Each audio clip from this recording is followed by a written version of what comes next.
Hello friends, आज आपण stress strain curve for ductile and brittle materials याचा graph कसा येतो तो आपण डिटेलमध्ये स्टडी करायचा आहे.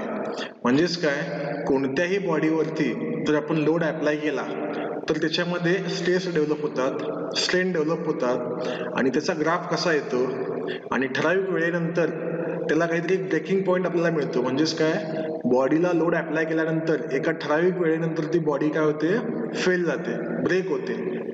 तो ग्राफ आपल्याला डिटेलमध्ये स्टडी करायचा आहे. Stress strain curve for ductile and brittle material. मी परत एकदा तुम्हाला डक्टाईल आणि ब्रिटलचं थोडक्यात माहिती देतो. डक्टाईल मीन्स आपण डेफिनेशन मध्ये स्टडी केला होता. Ductile means ability to draw into thin wires. म्हणजेच काय, त्या मटेरियलमध्ये डक्टिलिटी असली पाहिजे. तो मटेरियल थिन स्मॉल वायर्स मध्ये आपण ड्रॉ केला पाहिजे टेन्साईल फोर्स अप्लाय केल्यानंतर.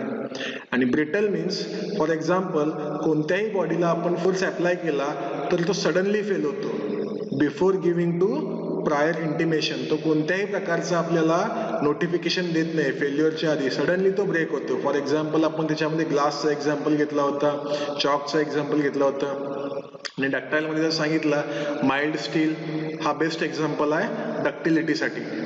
कॉपर हा पण डक्टाईल मटेरियल आहे. स्ट्रेस स्ट्रेन कर्व म्हणजे काय आपण बघूया. The relationship between the stress and strain that a particular material displays is known as that particular material stress strain curve. म्हणजेच काय, कोणताही तुम्ही एक मटेरियल घेतला, for example cast iron, steel, mild steel, copper, कोणताही तुम्ही मटेरियल घेतल्यानंतर त्या मटेरियलवरती आपण जर लोड अप्लाय केला, लोड अप्लाय केल्यानंतर जे आपल्याला स्ट्रेस आणि स्ट्रेन मिळतील काही वेळानंतर, ठराविक वेळानंतर, त्याचा आपण ग्राफ प्लॉट करतोय. त्या ग्राफलाच आपण काय म्हणतोय, stress strain curve. It is a unique for each material and is found by recording the amount of deformation, that is strain, at distinct intervals of stresses. म्हणजेच काय, याच्यामध्ये चेक करण्याची मेथड प्रत्येकाची सेमच आहे. ती जी आपण चेक करतोय ती युनिव्हर्सल टेस्टिंग मशीन वरती आपण स्ट्रेस स्ट्रेन कर्व कसा येतो हे आपण प्रॅक्टिकलच्या वेळेस स्टडी करायचं आहे. आता त्याच्यामध्ये चेक करत असताना आपल्याला लोड व्हॅरी करावा लागतो प्रत्येक वेळेस. प्रत्येक लोडला डिफॉर्मेशन किती झालेला आहे, म्हणजेच काय, स्ट्रेन किती झालेला आहे, प्रत्येक वेळी ते आपल्याला रेकॉर्ड करावं लागेल. ठराविक लोडसाठी ठराविक स्ट्रेन किती आहे, म्हणजेच काय, डिफॉर्मेशन किती आहे, हे आपल्याला पॉइंट्स मध्ये ग्राफवरती प्लॉट करावे लागतात आणि त्याच्यापासून जो आपल्याला कर्व मिळतो तो असतो stress strain curve. These curves reveals many of the properties of materials. म्हणजेच काय, हे सगळे कर्व्स जे आहेत आपल्याला मेकॅनिकल प्रॉपर्टीज ऑफ मटेरियल्स जे आपण स्टडी केलेला आहे त्याच्या भरपूर काही गोष्टींचा तो काय करून देतो, आपल्याला उलगडा करून देतो. Stress strain curve for ductile material. आता याच्यामध्ये तुम्हाला एक डायग्राम दिसते. त्या डायग्राम मध्ये एक्स ऍक्सिस वरती स्ट्रेन घेतलेला आहे आणि वाय ऍक्सिस वरती स्ट्रेस घेतलेला आहे. एक्स ऍक्सिस वरती तुम्हाला स्ट्रेन दिसेल, वाय ऍक्सिस वरती स्ट्रेस, आणि तुम्हाला त्याच्या डायग्राम मध्ये ग्राफ दिसतोय. हा स्ट्रेस झालेला आहे आणि हा व्हर्टिकल जो आहे स्ट्रेन आहे, सिग्माने आपण डिनोट केलेला आहे, हा ई. आता याच्यामध्ये आपण बॉडीला जसा लोड वाढवत जाऊ तसा स्ट्रेसचा जो ग्राफ आहे तो वाढत चाललेला आहे आणि स्ट्रेन पण काय हळूहळू लिनियर डायरेक्शन मध्ये पण वाढत चाललेला आहे. असा हा तुम्हाला ग्राफ दिसतोय. त्याच्यावरती आपण पॉइंट्स घेतलेले आहेत A B C D E F, आणि जे तुम्हाला फेजेस आहेत ते आपल्याला फेजेस स्टडी करायचे आहेत. पहिला जो आपण मेन्शन केलेला इथं इलास्टिक पॉइंट ए पर्यंत जो काय पार्ट आहे हा इलास्टिक रिजनचा पॉइंट आहे. पुढचा आपला जो आहे बी सी डी चा हा अल्टिमेट आपण त्याच्यामध्ये दिलेला आहे, सॉरी यील्ड स्ट्रेस दिलेला आहे. नेक्स्ट जो पार्ट स्टार्ट होतो त्याला आपण म्हणतोय स्ट्रेन हार्डनिंग किंवा प्लास्टिक रिजन. इथून पुढचा आपला प्लास्टिक रिजन स्टार्ट होतो आणि एंडला जो एफ पॉइंट आहे त्याला आपण म्हणतोय ब्रेकिंग पॉइंट, रप्चर, आणि पॉइंट ई ला आपण मेन्शन करतोय अल्टिमेट स्ट्रेस. म्हणजे मॅक्सिमम लोड व्हॅल्यू इथं असते, मॅक्सिमम स्ट्रेस. जिथं तुमचा मॅक्सिमम लोड असेल त्या ठिकाणी आपल्याला मॅक्सिमम स्ट्रेस मिळतो. आता हे आपण डिटेलमध्ये वन बाय वन प्रत्येक रिजन जो इलास्टिक रिजन म्हणजे काय, यील्ड रिजन म्हणजे काय, प्लास्टिक किंवा स्ट्रेन हार्डनिंग म्हणजे काय, आणि लास्टचा जो आपण म्हणलेला आहे फेल्युअर हा कसा होतो हे डिटेलमध्ये आपण काय करायचं आहे, ग्राफमध्ये आपण जे बघितलेलं आहे ते डिटेलमध्ये स्टडी करायचं आहे. Regions in stress strain curve.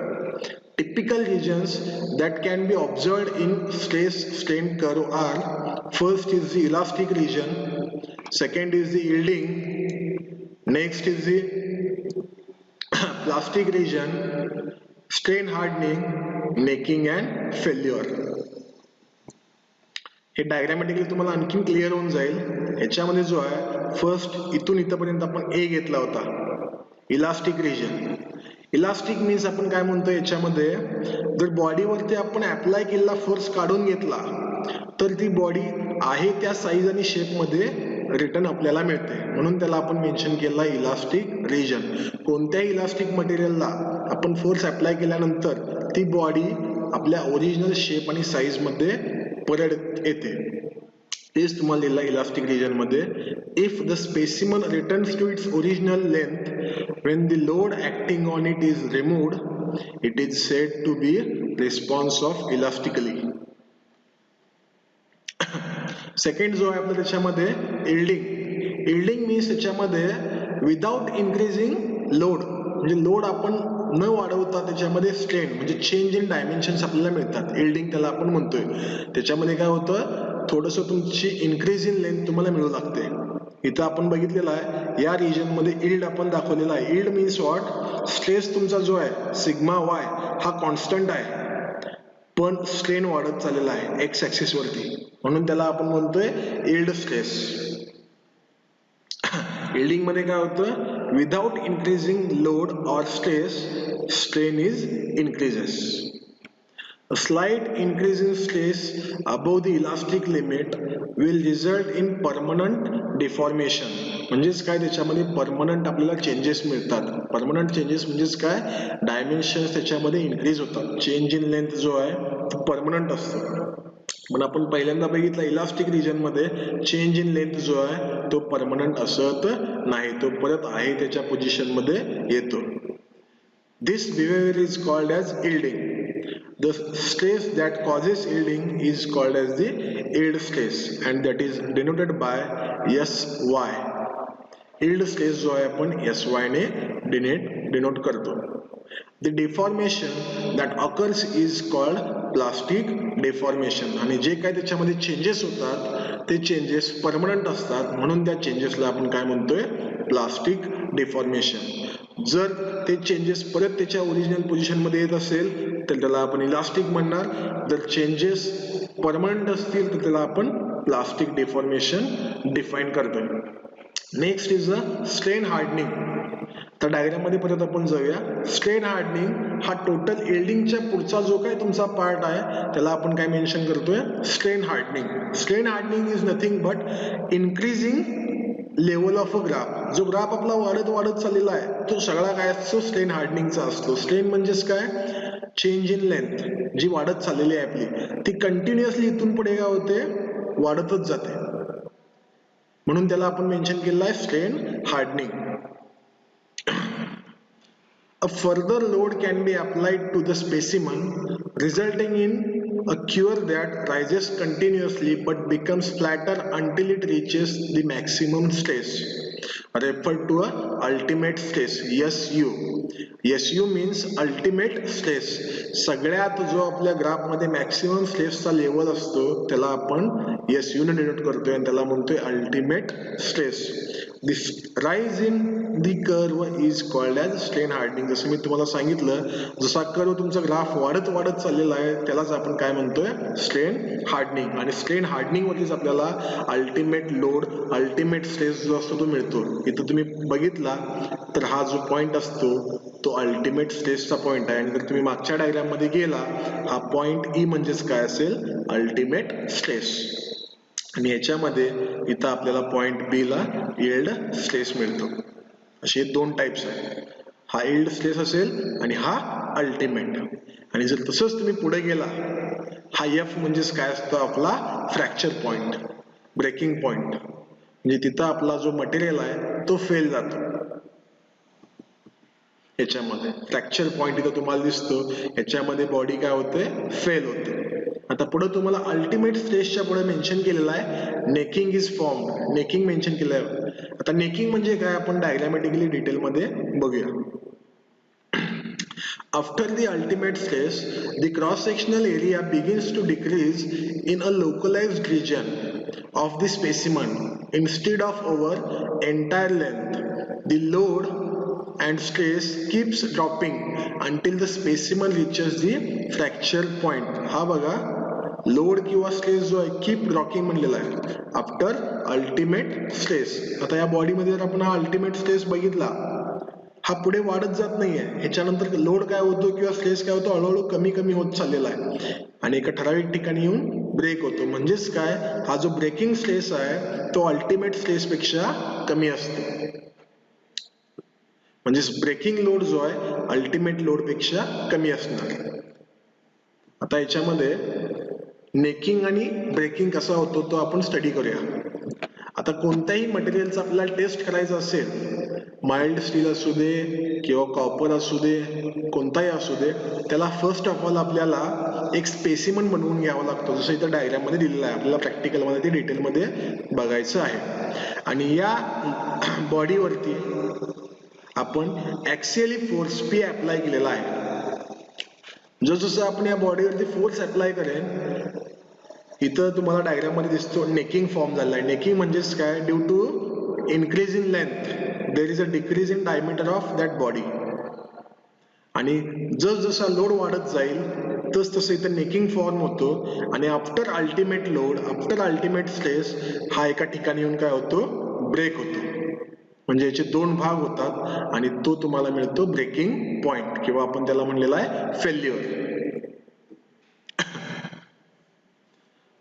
त्याच्यानंतर stress strain curve for hard and brittle material. जसं आपण डक्टाईल बघितला, डक्टाईल म्हणजेच काय, आपला एक्झाम्पल माइल्ड स्टीलचा हा टॉपचा आपल्याला दिसतोय, माइल्ड स्टील. नेक्स्ट मी तुम्हाला सांगतोय stress strain curve for hard and brittle material. जर तुम्ही बघितला, हार्ड म्हणजे नंतर आपण कन्सिडर करतो कॉन्क्रीट, हा हार्डच आहे. कास्ट आयर्न आपण कन्सिडर करतो हार्ड आहे. ह्याचे ग्राफ आपल्याला डायरेक्टली प्रपोर्शनल लिमिट किंवा इलास्टिक लिमिट नंतर हे जे ग्राफ आहेत कास्ट आयर्नचे आणि कॉन्क्रीटचे, डायरेक्टली आपल्याला ब्रेकिंग पॉइंट असतो. इथं कुठेही तुम्हाला इलास्टिक रिजन नंतर डायरेक्टली यील्ड पॉइंट तुम्हाला भेटत नाहीये, अल्टिमेट लोड भेटत नाहीये, डायरेक्टली तुम्हाला भेटतो ब्रेकिंग पॉइंट किंवा आपण फेल्युअर जे म्हणतोय. म्हणून ग्राफ तुम्हाला जो आहे ग्रॅज्युअली इन्क्रीज होऊन एका ठिकाणी सडनली काय मिळेल, तुम्हाला ब्रेक मिळेल. कास्ट आयर्नचा असू दे किंवा कॉन्क्रीटचा असू दे. जे मटेरियल तुमचे हार्ड आहेत किंवा ब्रिटल आहेत, तुम्ही ग्लासचा पण याच्यामध्ये ऍड करू शकता, सेम असंच आहे ग्राफ. आता याच्यामध्ये पुढच्या डायग्राम मध्ये तुम्हाला काही मेटल्सचे आपल्याला स्ट्रेस स्ट्रेन कर्व मी तुम्हाला दाखवलेला आहे. हा जो पहिला आहे आयर्नचा आहे, प्युअर आयर्न. म्हणजे इथपर्यंत तुमचा इलास्टिक लिमिट आहे, इथं दिलेला आहे स्ट्रेस आणि इथं स्ट्रेन. हा इलास्टिक लिमिट, इथून परत तुमचा जो आहे हा यील्ड स्ट्रेस म्हणजे आणि इथून तुमचा जो स्टार्ट होतो इथं कुठेतरी अल्टिमेट येईल आणि लास्टला इथं ब्रेकिंग. सेम रट आयर्न इथपर्यंत तुमचा जो काय आहे नियर अबाउट 100 प्रपोर्शनल लिमिट आहे, इलास्टिक लिमिट आहे. पुढचा परत यील्डिंगचा पार्ट येतो आणि परत तुमचा पुढचा अल्टिमेट. सेम माइल्ड स्टील आणि हाय कार्बन. हाय कार्बनला जर तुम्ही बघितला, हाय कार्बन आपण मेन्शन केलेलं आहे कशामध्ये, ब्रिटल मटेरियल मध्ये. म्हणजे डायरेक्टली ग्राफ वर वर गेल्यानंतर सडनली ब्रेक होतो. इथं कुठेही तुम्हाला हॉरिझॉन्टल लाईन दिसत नाही. म्हणजे याच्यामध्ये यील्डिंगचा पार्ट येत नाही. कशामध्ये, हाय कार्बन स्टील मध्ये. माइल्ड स्टील मध्ये आहे, रट आयर्न मध्ये आहे आणि प्युअर आयर्न मध्ये पण तुम्हाला दिसतो. पण माइल्ड स्टील हाय कार्बन स्टील मध्ये तुम्हाला दिसत नाही. म्हणजे हाय कार्बन स्टील हा ब्रिटल किंवा हार्ड मटेरियल आहे आपण म्हणू शकतो. आणि हे बाकीचे तीन जे आहेत याला आपण डक्टाईल मटेरियल म्हणू शकतो. आता आपण जे तुम्हाला सांगितलं, आपण मटेरियल टेस्ट करत असतो, ते टेस्टिंगचं मशीन तुम्हाला एक डेमो इमेज दाखवलेली आहे. म्हणजेच काय, त्याला आपण मेन्शन केला universal testing machine. A universal testing machine is also known as the UTM, short form आहे. तो आपण मटेरियल टेस्ट साठी यूज करतोय. आता याच्यामध्ये तुम्हाला डायग्राम मध्ये दिसतात, हा जो डेस्क लिहिलेला जॉ आहे, अप्पर जॉ आपण याला म्हणतोय, हा लोअर जॉ. हा अप्पर जॉ अप अँड डाऊन डायरेक्शन मध्ये मूव्ह होतो. आणि जे तुम्हाला मी मगाशी डायग्राम दाखवलेला आहे, हा जो बार आहे, हा बार आपण व्हर्टिकली होल्ड करतोय कशामध्ये, या अप्पर जॉ मध्ये आणि लोअर जॉ मध्ये. आणि याच्यावरती आपण काय टेन्साईल फोर्स अप्लाय करतोय. टेन्साईल फोर्स अप्लाय केल्यानंतर ह्याच्यावरती जो काय लोड आहे, लोड घेतल्यानंतर त्याचा स्ट्रेस किती येतो, स्ट्रेन किती येतो, त्याचा जो ग्राफ आहे डायरेक्टली आपल्याला या कॉम्प्युटरवरती ग्राफ दिसतो. त्याचे आपल्याला फक्त रीडिंग नोट डाऊन करून घ्यावे लागतात. लक्षात येतं? अशा प्रकारे आपल्याला टेस्टिंग प्रॅक्टिकल मध्ये करायचं आहे. थँक्यू.